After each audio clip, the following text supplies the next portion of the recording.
Prasečí mor. Bič boží neušetřil ani duši, ani místo. Těm, kdo žili v době božího soudu, se zdálo, že se celý svět zhroutí. Zdálo se, že celý vesmír trpí božským hněvem.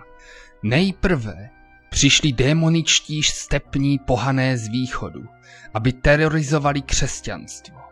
Se svou nenasytnou touhou po ničení a nelidskou touhou po krvi civilizovaných lidí spalovali zemi pod kopyty svých koní.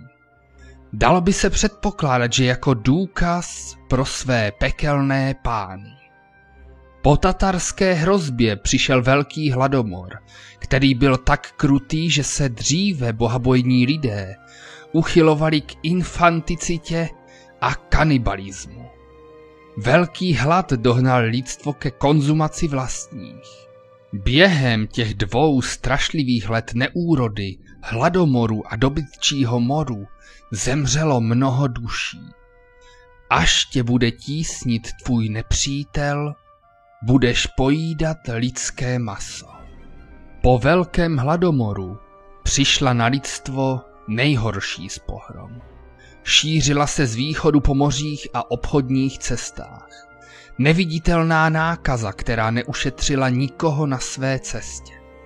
Obrovská pohroma, která si vyžádala nespočet lidských životů. Někteří ji nazývali velkým morem, jiní velkým umíráním. Dante Macabre byl mor, který v době svého vypuknutí zabil většinu žijících lidí. Katastrofa zpustošila celá města. Tisíce lidí zmizely z říše živých. Mrtvých bylo brzy více než živých a společnost se ocitla na pokraji zhroucení. Si stále hromadili, než i jej samotného postihl morový hněv. Jaroslav strčil do dřevěných dveří a opatrně vstoupil dovnitř. Chřípím mu pronikl žlutklý zápach, který pronikl přímo skrz hadr, jímž měl zakrytý obličej, a donutil ho nepříjemně se zavrtět. Nikdy to nebude lehké. Uvnitř malé chatrče se vznášel pach smrti. Jaroslav téměř rozeznával bledě zelený oblak visící v prostoru kolem něj. Připravil se a vešel hlouběji do chatrče. Kdo je tam? Ozval se z dálky chraplavý hlas. Zněl slabě a unaveně. Díky bohu, ještě žiješ. To jsem já, bratře, Jaroslav, lékař, zavolal vzrušeně Jaroslav. Slabý hlas, zdánlivě ignorující lékařovo volání, se znovu zeptal. Tentokrát se snažil znít zastrašením. Kdo je tam? Morový lékař vpochodoval do místnosti, odkud se hlas ozval, a nadšeně volal. To jsem já, Jan, tvůj lékař, tvůj přítel. V malé místnosti stál malý stolek s lůžkem, na němž ležela věc, připomínající spíše mrtvolu než člověka. Kůži měla chorobně bledou, košili od krve, po celé straně krku se mu vytvořila mohutná, oteklá černá jizva. Oči měl rudé a divoké. Jeho dech byl hektický a mělký. Muž, který uviděl Jaroslava, vykřikl. Vypadni odsud, démone! Co se děje? Zeptal se Jaroslav. Lékař, zaskočen, se na okamžik pokusil morovou ranou stiženého kováře uklidnit. Ale marně. Nemocný znovu vykřikl a mával pahýlem, kde míval pravou ruku. Odejdi, démone! Prudký kašel přerušil jeho volání. Z úst mu při kašli vytékala krev a odporně žluté hleny. Jaroslav se vrhl k nemocnému. Nabádal ho, aby si lehl a odpočinul, a snažil se ho uklidnit, že je lékař. Nemocný ho překvapivě dokázal obrovskou silou odstrčit zdravou rukou, než spod pláště vytáhl nůž. Zabiju tě, ďáble, jestli hned neodejdeš z mého domu, zasyčel mezi krvavým kašlem. Jene, hoříš horečkou, lehni si, prosím, a uklidni se, ať tě mor nezabije tady a teď. Prosím, poslechni mě a lehni si. Morový lékař pokynul nemocnému, který odmítal poslechnout. Místo toho Jan odhodil přikrývky, pokusil se postavit na nohy a mával nožem ve vzduchu. Jeho stisk byl žalostný a nedokázal se ani narovnat. Muž se kolébal sem a tam a bez úspěchu se pokoušel vstát. Zdálo se, že se jeho pokoj kolem něj točí a morový doktor se před ním objevil jako mnohohlavá příšera. Mnohohlavá příšera, jejíž hlavy tančily kolem dokola. Téměř se mu vysmívali, aby se pokusil některou z nich zasáhnout. Jan se znovu rozkašlal.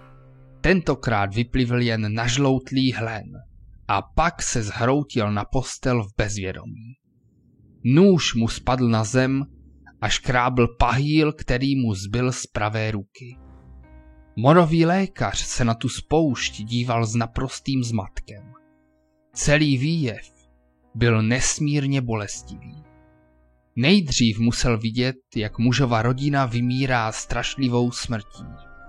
A teď sám Jaroslavův dlouholetý přítel v horečce blouznil a mohl se zabít jen tím, že se postavil. Lékař si povzdechl, než přistoupil ke kovářovu tělu a prohlédl si ránu po noži. Myslím, že je to v pořádku. Bude ale nutné provést pouštění žilou. Využiju k tomu tuhle ránu. Pak vytáhl z vaku malou misku a položil ji pod bezvládnou paží nemocného. Jaroslav do ní nechal dlouhé minuty volně stékat rudou tekutinou. Lékař zůstal u nemocného, dokud se s bolestivým zasténáním neprobral. Krátce na to už Jaroslav usnul ve vedlejší místnosti chaty. Jan zasténal bolestí, než se znovu prudce rozkašlal a hlasitě si odplivl na podlahu. Jaroslava ten rozruch probudil a vlekl se ke svému pacientovi. Doktore! Podařilo se mu vykřiknout, jakmile uviděl Jaroslava stát u vchodu do ložnice. Doktore, zabijte mě! Morový lékař se na něj znovu nechápavě podíval. Ne, to nemůžu udělat. Není mým úkolem rozhodovat o osudech. Jaroslav se zamračil. Jeho řeč přerušil namáhavý smích jeho pacienta. Byl jsem si docela jistý, že už jsem mrtvý, Jarku. Než všechno zčernalo, viděl jsem, jak se do téhle místnosti vplazil několikahlavý had a snažil se mě sežrat. Ani jsem mu nestačil useknout jednu z jeho hlav. Jako bych se ocitl v pekle, kde mě mučí všelijaké přízraky a démoni. To jsem byl vlastně já, Jene. Když jsem sem přišel, hořel si horečkou, měl si halucinace, řekl trpce morový lékař a přistoupil k muži upoutanému na lůžko. Položil mu ruku na čelo a úlevně si povzdechl. Horečka ti klesla. A co jinak, jak se cítíš? Zeptal se. Pořád se cítím jako kámen, který je vláčen stříbrnými proudy řeky Styx, poznamenal nemocný muž. Jak můžeš vědět o Styxu, kováři?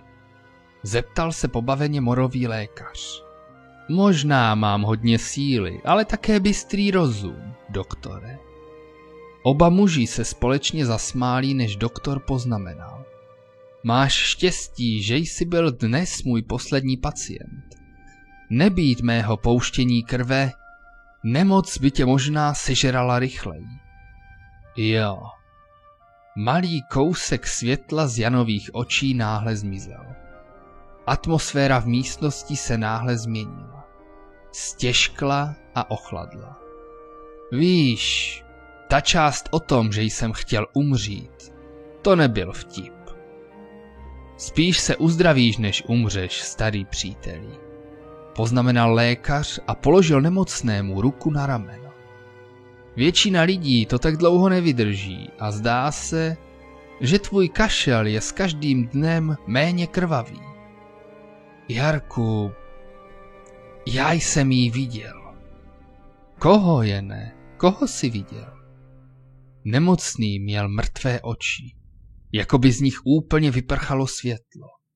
Díval se přímo do očí morového lékaře, jako by se mu snažil pohlédnout přímo do duše.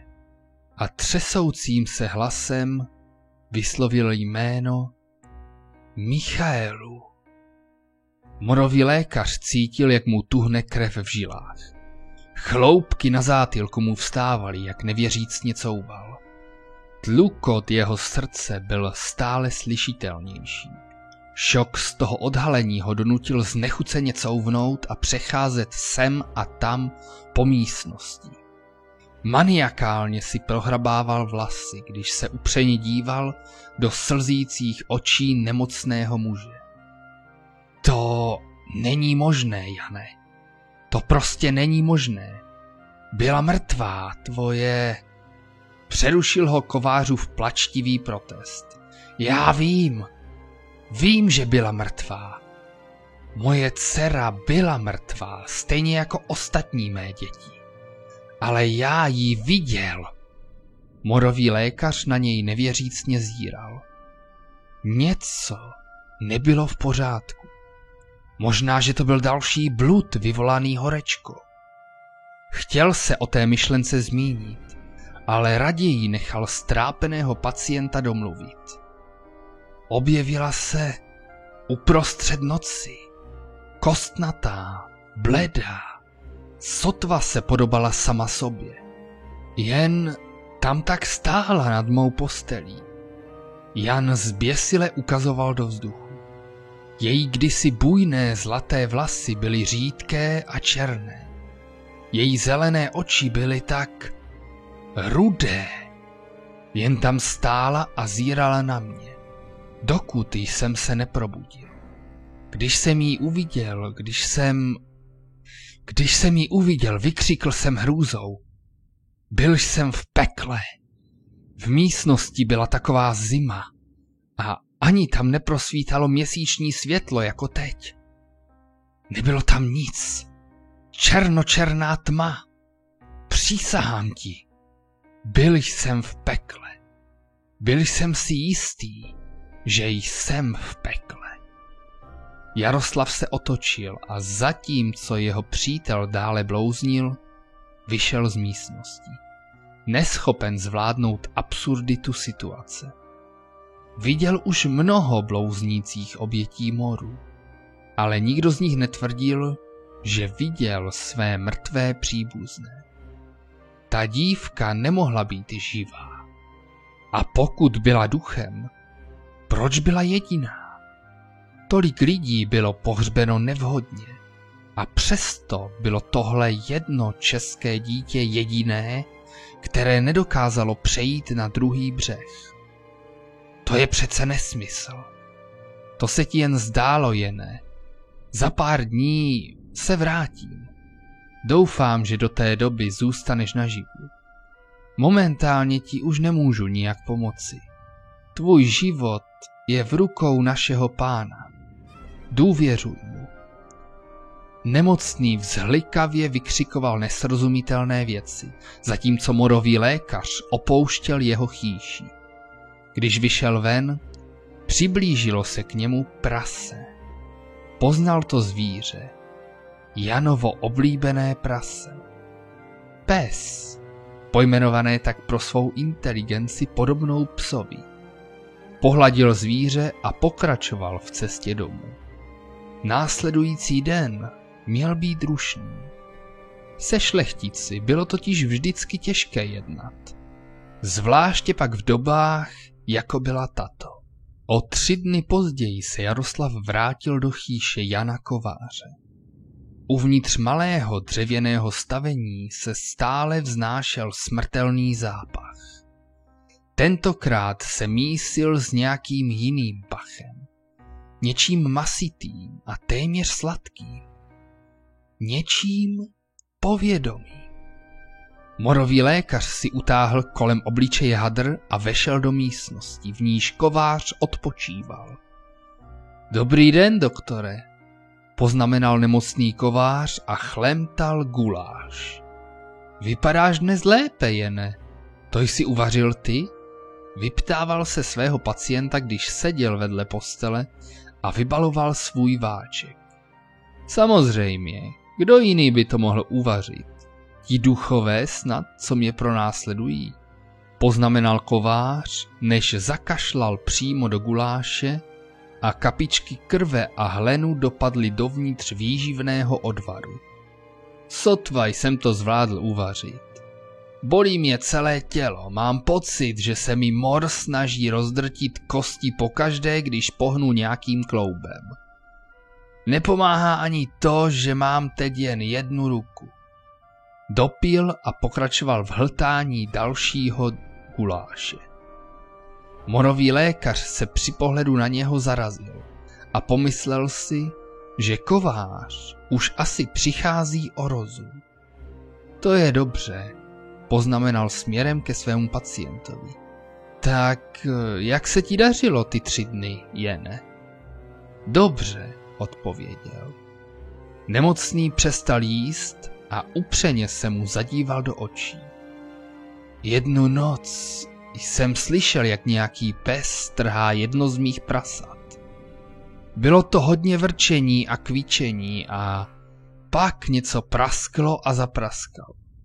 Ozvalo se další zavrčení, ale kvíčení ustalo. Později přišli další psy a předpokládám, že ho museli celé sežrat. Škoda, že jsem je nemohl zastavit. To prase jsem opravdu potřeboval. Potřebuju je totiž všechny. Je těžká doba. Neviděl jsi něco venku? Ne, nic jsem neviděl, poznamenal morový lékař. Aha, nejspíš slízali každou kapku krve a sežrali každý kousek masa a kostí, které na sobě to prase mělo. Zdá se, že ti psi jsou den ode dne odvážnější. Lidí ubývá a psi se množí a jsou divočejší. V jakém to jenom žijeme světě? Dal by si z guláš, Jarku? Nabídl mu nonšalantně churavějící kovář. Ne, díky, ale myslím, že by se nám dnes hodila terapie píravicemi, Jene. Mohla by ti pomoci s pohyblivostí, řekl doktor a vytáhl malou nádobku s pijavicemi uvnitř. No, jak myslíš, řekl kovář, stáhl si přikrývku z nohou a vyhrnul si kalhoty. Dobře, doktore, jsem připraven. Morový lékař přiložil nemocnému k nohám několik pijavic a po celou dobu sezení byli v naprostém tichu. Místnost byla chladná a téměř strašidelná. Ze vzduchu se začal rozptylovat nasládlý masitý pach a zůstal jen zápach nafouklých mrtvol. Zdálo se, že Jan usnul, když dojedl guláš. Jaroslav jen seděl a díval se na něj, jak pijavice dělají svou práci a vysávají jeho morovou krev. Jan občas ve spánku zasténal a bolestivě sebou škubl. Pohyby a zvuky udržovaly morového lékaře v napětí, ale jeho pacient po celou dobu utrpení tvrdě spal. Když sezení skončilo, Jaroslav Jana zbudil s tím, že se chystá odejít. Brzy se zase uvidíme, příteli, dálí náš pán. Na to se Jan zasmál a pak opáčil. Zdá se, že tvůj pán má velký zájem na tom, abych zůstal v tomto pekle mezi nebem a zemí, kde jsem zavěšený na řetězech, které rozežírají mé tělo pro jeho vlastní vzvrácenou zábavu. To se ti nepodobá, kováři, odplivl si morový doktor. A ty se mi divíš, Nebyl bys naštvaný? Musel jsem sledovat, jak moje rodina chřadne na tenhle biblický mor, stejně jako dobytek. Mám vztek, že teď trčím v pekle a něco mi pořád ukazuje jejich utrápené tváře. Je mi nepodobné, že mě netěší, když mě pronásledují strašidelné přízraky mých dětí a mé manželky. Možná se mi nepodobá být naštvaný na Boha, který nechal tolik nevinných lidí takhle zemřít. Ani si nevšímej. Byla to žena. Hřešila jako všichni lidé. Plodit děti totiž znamená hřešit. Všichni si ten akt užíváme, o tom to je. To je pravda, řekl. Jane, ale ty děti, ty udělali co? Jak oni porušili božské zákony? Myslel jsem, že děti přece nemohou za hříchy svých otců. Proč jsou teda moje děti mrtvé? Proč jsou tvoje děti mrtvé? Když to slyšel, chtěl morový lékař vyletět, ale musel se chovat profesionálně. Zatnul zuby, protože se mu pod kůží začala vařit krev. Musíš si odpočinout, Jane. Uvidíme se za pár dní. Doufejme, že se budeš cítit lépe. S tím odešel z chaty a přemýšlel, jak ho mohl jeho přítel tak svatokrádežně vypustit z úst a takovým způsobem ho urazit. Věděl, že smrt jeho ženy a novorozence je bolestné téma. A Jaroslav si pomyslel, že nemoc nahlodala přítelův rozum a snažil se ze všech sil ignorovat jeho kacířská slova. Cestou k dalšímu pacientovi si všiml něčeho, co vypadalo jako vršek prasečí hlavy pod hromadou kamení. Svědění na vnitřní straně stehna tuto myšlenku utnulo. Poškrábal se na noze a pokračoval dál. Svědění nebylo důvodem, proč se jeho myšlenky přesunuly jinam. Tím byl zřejmý důsledek zmíněného svědění. Věděl, že ho nakazil plíživý dotek smrti. Věděl také, že na tu nákazu brzy zemře i on sám. Chtěl ale nejprve pomoci co nejvíce lidem, než si Pán vezme i jeho. O 3 dny později se vrátil do chaty Jana Kováře. Zápach hnisu a hniloby byl silnější než kdykoliv předtím. Do chýše vešel se zjevným kulháním. Lymfatický uzel vedle třísel mu otekl a způsobil, že pokulhával. Kovář vypadal, jako by už několik dnů nejedl ani nepil. Jeho tělo vypadalo nažloutlé, skoro jako oblak hnilobných plynů, které si Jaroslav představoval v hlavě pokaždé, když do té chýše vešel. Muž sotva dýchal. Krev mu silně pokrývala košili a přikrývky. Jaroslav přistoupil k umírajícímu tělu svého přítele a poklekl vedle něj. Jeho nádechy byly mělké a řídké. Znovu se zvedl na nohy a sám přitom ucítil příšernou bolest ve svých kloubech a kostech. Jan slabě otevřel oči. Já umírám, příteli. Slabě pronesl Kovář. Vydrž ještě chvilku, Jane, přivedu sem otce Pavla. Vydrž, vyspovídáš se a pak přejdeš do dalšího života. Vydrž ještě chvíli, řekl morový lékař, než vyšel z místnosti.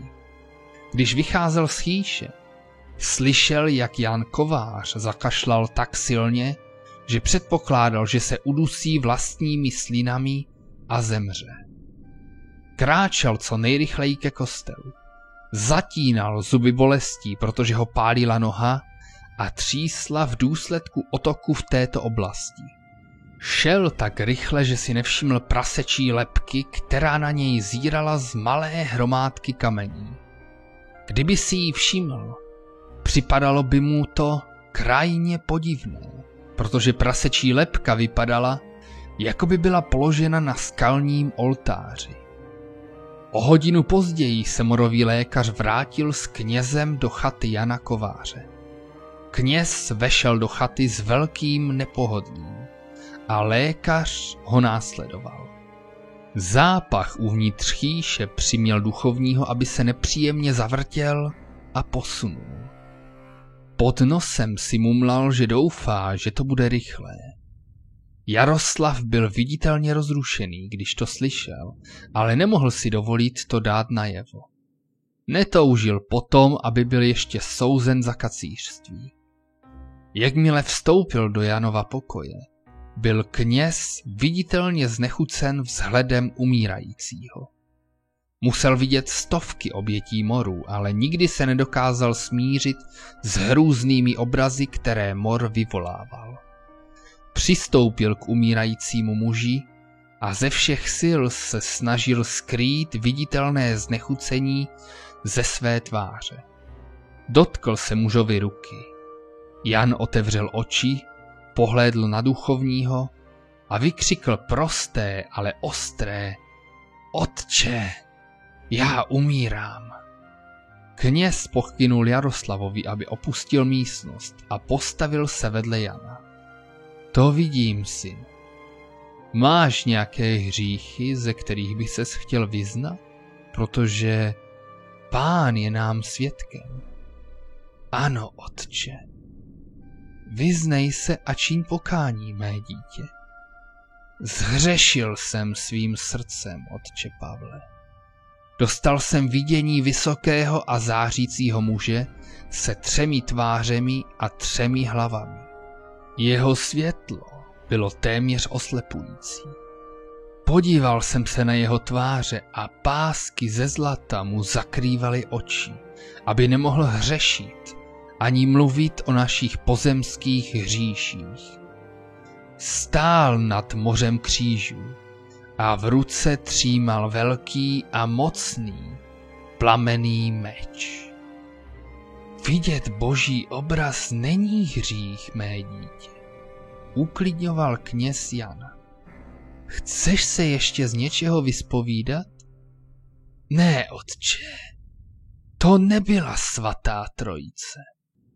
Tříhlavý muž ke mně promluvil 3 jedinečnými hlasy spojenými v jeden a řekl mi, že na nás seslal tuto pohromu za to, že následujeme špatného Boha, že zasahujeme do jeho panství. Nabídl mi spásu a já ji přijal, vysvětloval pomalu Jan. Vidím, že jsi ve chvíli krize opustil svou víru a nechal se ovládnout ďáble. To však nevadí, mé dítě, neboť náš Pán a Spasitel je schovívavý. Zřekni se falešné modly a nech se zachránit jeho svatým světlem, odpověděl kněz a jen stěží zadržoval znechucení. Jan se usmál. Víš, otče Pavle, v mém vidění byly kříže ozdobeny prasečími lebkami a trojhlavý muž se pustil do každého z těch křížů. Každý kříž, kterého se plamenný meč dotkl, nezhořel. Místo toho uschnul a zhnil, jak jej dravé mouchy požíraly od zhora dolů. V tu chvíli padlo do místnosti tělo Jaroslava Němce, kterému z břicha vytékala krev. Kněz se strachy zavrtěl a Jan vyskočil z postele. Co to má znamenat? Dožadoval se kněz odpovědí. Jan se postavil před kněze, podíval se mu do očí a prohlásil. Otče, můj Bůh, Pán této země se na tebe rozhněval. Rozhněval se na tvého Boha a seslal na vás falešné věřící tento mor. Můj nebeský Pán se rozhodl potrestat vás všechny, křesťany, prasečím morem. Jen prasata totiž mohou uctívat Boha, který se vyžívá v nesmyslném masovém vraždění nevinných. Ty tady... Knězova slova byla přerušena, když mu spodní částí zad projela ostrá bodavá bolest. Otočil se a uviděl, že za ním stojí dívka, která se rukama pevně drží velkého krucifixu zabodnutého do knězových zad. Ty nemůžeš být... Pohřbil jsem tě... Snažil se kněz říci, zatímco mu z úst vytékala krev. Ach, ona žije, otče. Michaela je živá a zdravá. Unikla z pohřební jámy. Víte, otče, můj Bůh by nikdy nedopustil, aby bylo dítě takhle pohřbeno zaživa. Náš Pán své poddané skutečně léčí, když onemocní. Na rozdíl od vašeho falešného boha. Poznamenal Jan a usmál se od ucha k uchu. Bohužel všichni do jednoho musíte odejít. Dokonce i takoví dobří lidé, jako je Jaroslav Němec.